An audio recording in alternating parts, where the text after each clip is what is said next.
Zach Wheeler.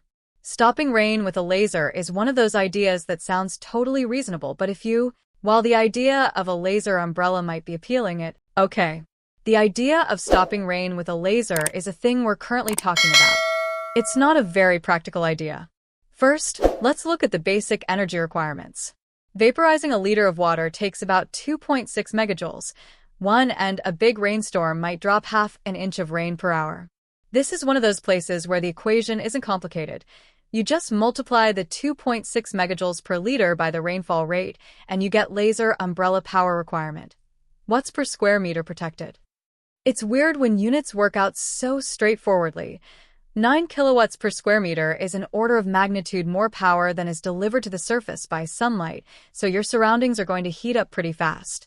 In effect, you're creating a cloud of steam around yourself, into which you're pumping more and more laser energy.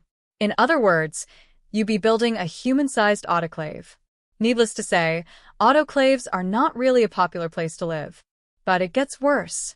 Vaporizing a droplet of water with a laser is more complicated than it sounds. 2, there are many papers on this subject. 3, and the general gist is that it takes a lot of energy, delivered fast, to vaporize the droplet without just splattering it apart into little droplets. Here's a video of a droplet getting zapped by a laser pulse. You can see that it splatters the droplet more than vaporizing it. The upshot is that cleanly vaporizing a droplet would probably take more than the already unreasonable amounts we were considering. Then there's the problem of targeting. In theory, this is probably solvable. Adaptive optics allow for extremely fast and precise control of beams of light. Covering an area of 100 square meters, which Zach also asked about in his full letter, would require something like 50,000 pulses per second.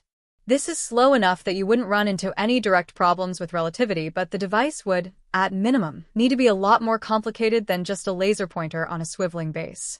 It might seem easier to forget about targeting completely and just fire lasers in random directions. For, if you aim a laser beam in a random direction, how far will it go before it hits a drop? This is a pretty easy question to answer. It's the same as asking how far you can see in the rain, and the answer is at least several hundred meters. Unless you're trying to protect your whole neighborhood, firing powerful lasers in random directions probably won't help. And honestly, if you are trying to protect your whole neighborhood, firing powerful lasers in random directions definitely won't help.